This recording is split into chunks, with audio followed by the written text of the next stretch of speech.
Hello everyone. तो आज हम देखने वाले हैं क्लास 9 की एक्सरसाइज 7.2 का question number 7। ABC is a right angle triangle in which angle is equal to 90 degree and AB is equal to AC। Find angle B and angle C। हमें ये फिगर दिया हुआ है कि ABC क्या है, एक राइट एंगल ट्रायंगल है। राइट एंगल ट्रायंगल वो ट्रायंगल होता है जिसमें एक एंगल क्या होता है, 90 डिग्री होता है। ठीक है, तो यहाँ क्वेश्चन में दिया हुआ है कि ABC एक राइट एंगल ट्रायंगल है इन विच, जिसमें कि एंगल ए क्या है, 90 डिग्री है। जिसमें ये बताया हुआ है कि ये एंगल ए ये क्या है, 90 डिग्री है। और क्या बोला है, and AB is equal to AC, और बोला है कि AB AC के इक्वल है। ठीक है, ये साइड AB साइड AC के इक्वल है, तो हमें फाइंड करना है angle B and angle C।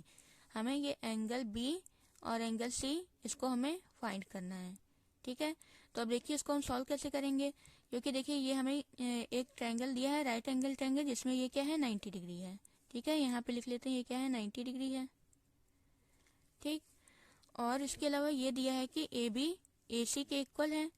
तो हमने एक थ्योरम देखा था कि अगर किसी दिए हुए ट्रायंगल की दो साइड्स आपस में इक्वल हैं, तो उन दोनों इक्वल साइड्स के अपोजिट में जो एंगल फॉर्म होंगे वो दोनों एंगल भी क्या होंगे, आपस में इक्वल होंगे। ये हमारा थ्योरम नंबर 7.2 था। ठीक है, तो जैसे ये AB साइड और AC साइड आपस में इक्वल हैं, तो AB के अपोजिट में कौन सा एंगल है, C, और AC के अपोजिट में कौन सा एंगल है, B। तो ये एंगल B और एंगल C क्या होंगे, आपस में इक्वल होंगे। ठीक है, ये एंगल B AC के अपोजिट में और AB के अपोजिट में ये एंगल C, ये दोनों भी क्या होंगे, आपस में इक्वल होंगे, थ्योरम नंबर 7.2 से। ठीक है, तो अब देखिए हमें ये दोनों एंगल इक्वल पता चल गए कि दोनों एंगल इक्वल हैं और ये क्या है, 90 डिग्री है। तो हम एंगल सम प्रॉपर्टी लगा के, ये ट्रायंगल के तीनों एंगल का सम क्या होता है, 180 डिग्री होता है। तो एंगल सम प्रॉपर्टी लगा के हम क्या कर सकते हैं, B और C को निकाल सकते हैं। तो अब आइए करना शुरू करते हैं। अब शुरुआत देखिए हम यहाँ से करते हैं, जो चीज़ हमें सबसे पहले गिवन है। तो angle is equal to 90 degree, ये तो दिया हुआ है। इसके अलावा क्या दिया है कि AB AC के इक्वल है।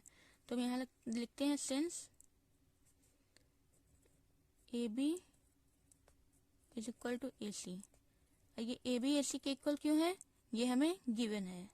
यहाँ लिख देते हैं क्या, गिवन।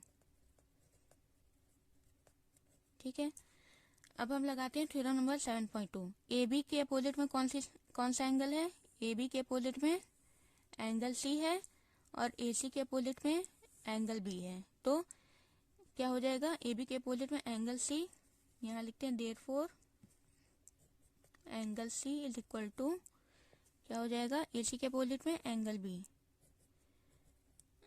और ये दोनों आपस में इक्वल क्यों है, थ्योरम नंबर 7.2 से।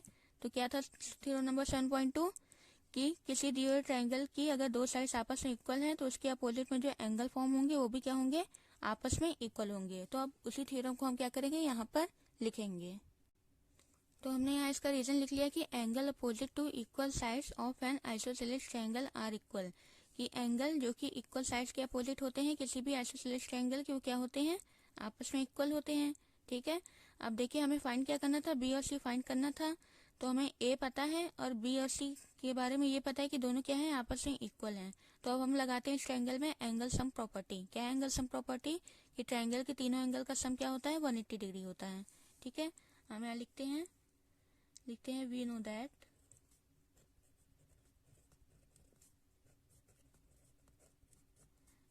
क्या है, angle A plus angle B plus angle C is equal to 180 degree. ये क्यों है, इसका रीजन लिखेंगे बाय एंगल सम प्रॉपर्टी। यहाँ लिखते हैं angle sum property.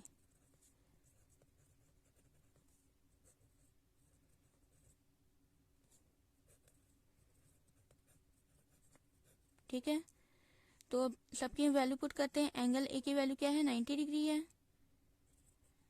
Angle A क्या है, 90 डिग्री है।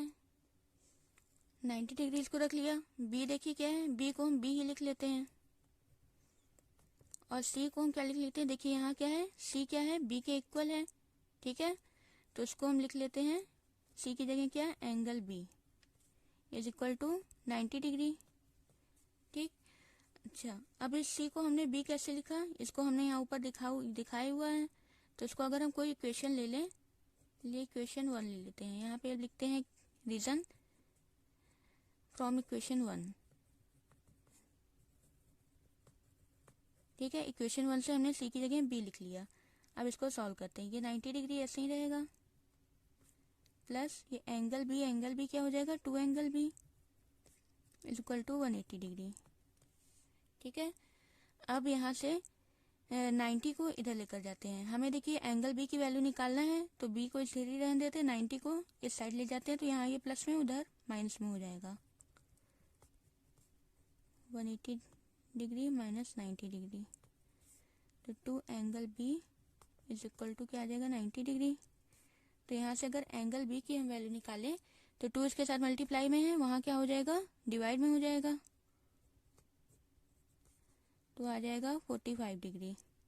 ठीक है, तो एंगल बी की वैल्यू क्या आ गई, 45 डिग्री, क्योंकि यहाँ देखिए इक्वेशन 1 में एंगल बी एंगल सी के क्या है, इक्वल है, तो इसका मतलब एंगल सी भी क्या होगा, 45 डिग्री होगा। तो इसको अब हम यहाँ लिख लेते हैं, देयरफॉर नहीं, सिंस लिखते हैं, since angle B equal to angle C, therefore angle C equal to 45 degree, और एंड एंगल बी तो है ही 45 डिग्री। ठीक है, बी 45 आया, क्योंकि बी सी के इक्वल था, इसलिए सी भी क्या आ गया, 45 डिग्री आ गया। यही हमें निकालना था।